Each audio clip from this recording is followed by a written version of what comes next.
পদত্যাগ করলেন পাপন। বিসিবির নতুন সভাপতি ফারুক। পরিবর্তন আসছে পরিচালনা পর্ষদেও। বসুন্ধরা শপিং মলের ইনচার্জের পদত্যাগের দাবিতে বিক্ষোভ, সড়ক অবরোধ, দুর্নীতি ও স্বেচ্ছাচারিতার অবসান, চাল দোকান মালিকরা। 17 বছর ধরে বৈষম্য নির্বাচন কমিশনে এনআইডির কর্মকর্তা কর্মচারীদের কর্মবিরতি।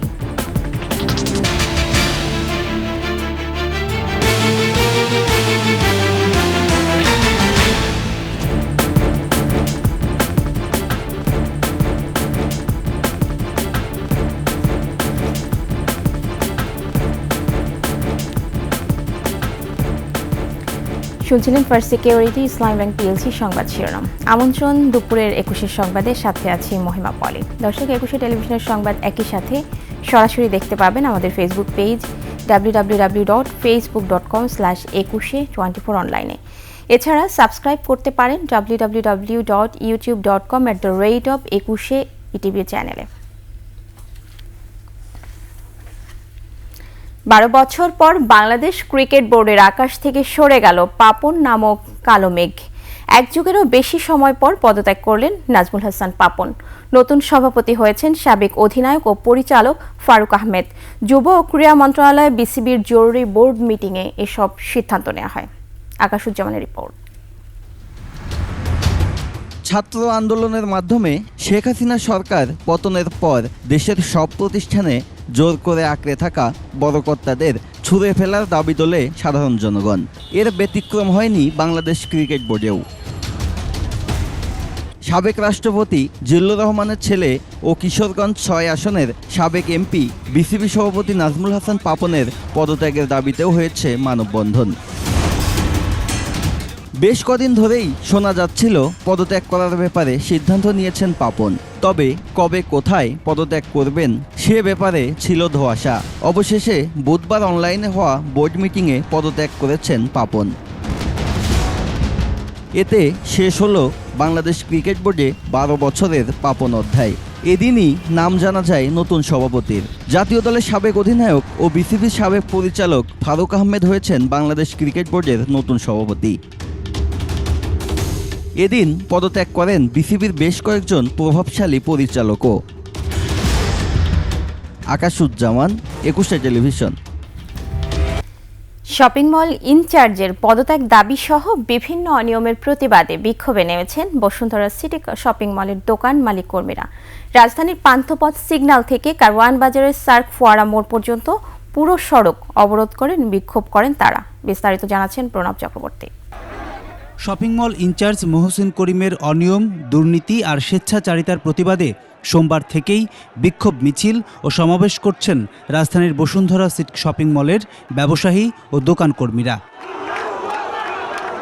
বুধবার সকালেই সড়কে নামেন তারা। পান্থপথ সিগন্যাল থেকে কারওয়ান বাজারের সার্ক ফোয়ারা মোড় পর্যন্ত পুরো সড়ক বন্ধ করে বিক্ষোভে নামেন দোকান মালিক কর্মচারীরা। এ সময় তীব্র যানজট দেখা যায় আশপাশের সড়কগুলোতে। দোকান মালিক ও কর্মীরা শপিং মল ইনচার্জের পদত্যাগ দাবি করেন। এ সময় বসুন্ধরা গ্রুপের চেয়ারম্যান আহমেদ আকবর সোবহান ও ব্যবস্থাপনা পরিচালক সায়েম সোবহান তানভীরের বিরুদ্ধেও স্লোগান দেন তারা।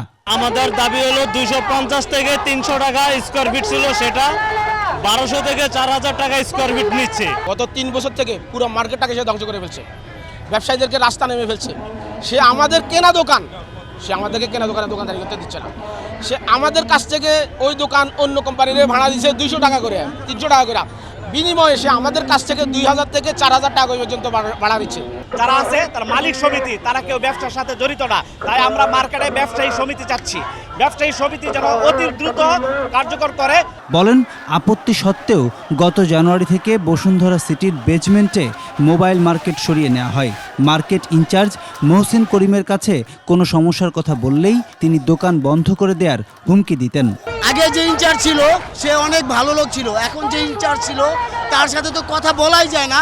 আমাদের যে উপরের দোকান ছিল 6 তলায় মোবাইলের দোকানগুলো, আমাদের সব বেসমেন্ট 1, 2 যেখানে গাড়ি পার্কিং করা হয় আমাদের এইখানে নিয়ে আসছে। মার্কেট কখন খুলবে এটা অনির্দিষ্ট কালের জন্য আমাদের আন্দোলন চলবে। যত পর্যন্ত করিমের পদত্যাগ না হবে তত পর্যন্ত আমাদের আন্দোলন চলবে। বিক্ষোভের সময় শপিং মল ভবনে প্রবেশের সিঁড়ির সামনে বসুন্ধরা সিটির লোকজন ছাড়াও সেনাবাহিনী বিজিবির সদস্যদের উপস্থিতি দেখা গেছে। প্রণব চক্রবর্তী, 21 টেলিভিশন, ঢাকা। সাবেক মুক্তিযুদ্ধ বিষয়ক প্রতিমন্ত্রী এবি তাজুল ইসলাম, আওয়ামী লীগের সাংগঠনিক সম্পাদক আহমেদ হোসেন ও চট্টগ্রাম বন্দরের সদ্য সাবেক চেয়ারম্যান রিয়াল অ্যাডমিরাল মোহাম্মদ সোহাইলকে আটক করেছে ঢাকা মহানগর গোয়েন্দা পুলিশ। তাজুলকে রাজধানীর বনশ্রী, আহমেদ হোসেনকে গুলশান ও সোহাইলকে বনানী থেকে আটক করা হয়েছে। 2008 সাল থেকে টানা 4 মেয়াদে ব্রাহ্মণবাড়িয়া 6 আসনের সংসদ সদস্য ছিলেন তাজুল ইসলাম। 2009 সালে মুক্তিযুদ্ধ বিষয়ক প্রতিমন্ত্রীর দায়িত্ব পান তিনি। আওয়ামী লীগের সাংগঠনিক সম্পাদক আহমেদ হোসেন দ্বাদশ জাতীয় সংসদ নির্বাচনে নেত্রকোনা 5 আসনে নির্বাচিত হয়েছিলেন। অন্যদিকে দুর্নীতি, গুম এবং হত্যা সহ বিভিন্ন অভিযোগ ওঠার পর নৌবাহিনী থেকে বাধ্যতামূলক অবসরে পাঠানো রিয়াল অ্যাডমিরাল মোহাম্মদ সোহাইলকে একই দিনে আটক করে ঢাকা মহানগর গোয়েন্দা পুলিশ। বিজিবি হাসপাতালে আহতদের বিশ্বমানের চিকিৎসা দেওয়া হচ্ছে বলে জানিয়েছেন স্বরাষ্ট্র উপদেষ্টা অবসরপ্রাপ্ত লেফটেন্যান্ট জেনারেল মোহাম্মদ জাহাঙ্গীর আলম চৌধুরী। সকালে রাজধানীর পিলখানা বর্ডার গার্ড হাসপাতালে আহতদের দেখতে যান স্বরাষ্ট্র উপদেষ্টা। পরিদর্শন শেষে সাংবাদিকদের বলেন, বিজিবি হাসপাতালে বৈষম্য বিরোধী ছাত্র আন্দোলনে আহতদের সবাই ভালো আছেন। সহিংসতায় বিজিবি হাসপাতালে ভর্তি আছেন 41 জন, এর মধ্যে 19 জন বিজিবি সদস্য, বাকি 22 জন শিক্ষার্থী ও সাধারণ মানুষ। এখানে ট্রিটমেন্টের ব্যবস্থা খুব ভালো। এখানে ডাক্তার যারা আছে খুবই নামি দামি ডাক্তার এবং তারা খুব ভালোভাবে তাদের কেয়ার নিচ্ছে। তো আপনারা সবাই দোয়া করবেন। আর আপনাদের কাছে হলো আমার একটা বড় অনুরোধ, এই হসপিটালগুলিতে আপনারা যত কম যান, যেহেতু যদি ইনফেকশন হয়ে যায়, ইনফেকশন কিন্তু এই ভিজিটের থেকে বেশি ছড়ানোর সম্ভাবনা থাকে। তো আপনারা একটুখানি পেশেন্টের থেকে দূরে থাকার চেষ্টা করবেন। এসআলম গ্রুপের মালিকানাধীন 6টি ব্যাংকে গ্রুপ চেয়ারম্যান সাইফুল আলম মাসুদ ও তার পরিবারের 25 সদস্যদের থাকা শেয়ার বিক্রি ও হস্তান্তরের উপর নিষেধাজ্ঞা দিয়েছে পুঁজিবাজার নিয়ন্ত্রক সংস্থা বিএসইসি। ব্যাংকগুলো হলো ইসলামী ব্যাংক, ফার্স্ট সিকিউরিটি ইসলামী ব্যাংক, সোশ্যাল ইসলামী ব্যাংক, গ্লোবাল ইসলামী ব্যাংক, ইউনিয়ন ব্যাংক ও বাংলাদেশ কমার্স ব্যাংক। বিএসইসি এক বিজ্ঞাপনে জানিয়েছে, এসআলম গ্রুপের আওতাধীন 56টি প্রতিষ্ঠানের ক্ষেত্রেও এই নিষেধাজ্ঞা প্রযোজ্য হবে। এর আগে এসব ব্যাংকের ঋণ বিতরণে বড় অনিয়ম থাকার কথা এর আগে জানিয়েছিল বাংলাদেশ ব্যাংক, যেগুলো এখন তদন্ত করা হচ্ছে।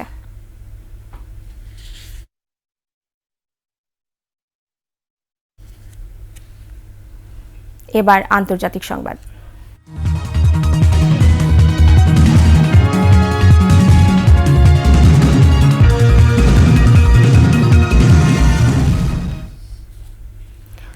বৈষম্য বিরোধী ছাত্র আন্দোলনে ব্যাপক সহিংসতা ও হতাহতের ঘটনায় জড়িতদের বিচার চায় জাতিসংঘ। একই সঙ্গে মানবিক ও রাজনৈতিক অধিকার লঙ্ঘনকারীদেরও জবাবদিহির মুখোমুখি করার আহ্বান জানিয়েছে। স্থানীয় সময় মঙ্গলবার প্রেস ব্রিফিংয়ে সাংবাদিকদের প্রশ্নের জবাবে জাতিসংঘ মহাসচিবের মুখপাত্র স্টিফেন ডুজারিক বলেন, বাংলাদেশের শিক্ষার্থী আন্দোলনের শুরু থেকে সহিংসতার ঘটনায় জবাবদিহির কথা বলে আসছে জাতিসংঘ। ব্রিফিংয়ে অন্তর্বর্তী সরকারের প্রধান ডক্টর মোহাম্মদ ইউনূসকে জাতিসংঘ মহাসচিবের দেয়া চিঠির বিষয় তুলে ধরেন। এতে বাংলাদেশের শান্তি ফেরানো, সংসদ নির্বাচন আয়োজনের প্রচেষ্টাকে স্বাগত জানানো হয়। একই সঙ্গে ডক্টর ইউনূসের সরকার তরুণদের পাশাপাশি নারী, সংখ্যালঘু ও আদিবাসী সম্প্রদায়কে যুক্ত করে অন্তর্ভুক্তিমূলক পন্থা গ্রহণ করবে বলে আশা প্রকাশ করেন।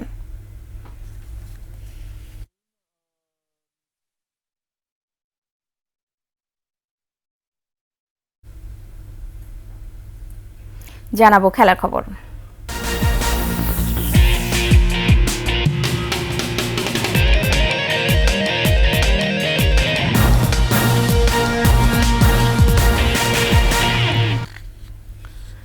পেশাদার ফুটবল অ্যাসোসিয়েশনের বর্ষসেরা খেলোয়াড় নির্বাচিত হয়েছেন ম্যানচেস্টার সিটির মিডফিল্ডার ফিল ফোডেন। বছর সেরা তরুণ খেলোয়াড়ের পুরস্কার পেয়েছেন চেলসি উইঙ্গার কোল পালমার। সবশেষ মৌসুমে দুর্দান্ত খেলেছেন ফিল ফোডেন, করেছেন 19 গোল। ম্যান সিটির ঐতিহাসিক টানা 4 লিগ শিরোপা জয়ে রেখেছেন বড় ভূমিকা। এমন পারফরমেন্সের পর সেরা খেলোয়াড় বেছে নিতে খুব বেশি ভাবতে হয়নি পিএফের। এদিকে প্রিমিয়ার লিগে চেলসি ব্যর্থ মৌসুম পার করলেও ব্যক্তিগত পারফরমেন্সে উজ্জ্বল ছিলেন কোল পালমার, করেছেন 22 গোল। এতে সেরা তরুণ খেলোয়াড়ের পুরস্কার পেলেন তিনি। 2009-10 মৌসুমের পর এবারই প্রথম পুরুষদের উভয় বিভাগে পুরস্কার উঠল ইংলিশদের হাতে।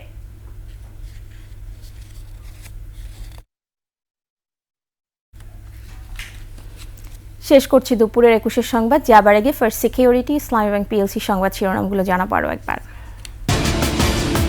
পদত্যাগ করলেন পাপন, বিসিবির নতুন সভাপতি ফারুক, পরিবর্তন আসছে পরিচালনা পর্ষদেও। বসুন্ধরা শপিং মলের ইনচার্জের পদত্যাগের দাবিতে বিক্ষোভ, সড়ক অবরোধ, দুর্নীতি ও স্বেচ্ছাচারিতার অবসান, চাল দোকান মালিকরা। 17 বছর ধরে বৈষম্য নির্বাচন কমিশনে প্রকল্পের কর্মকর্তা কর্মচারীদের কর্মবিরতি।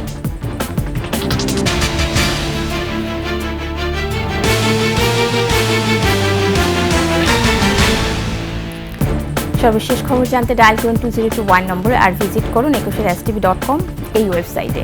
এছাড়া ফেসবুকে ভিজিট করতে পারেন www.facebook.com/ekushe24 অনলাইনে।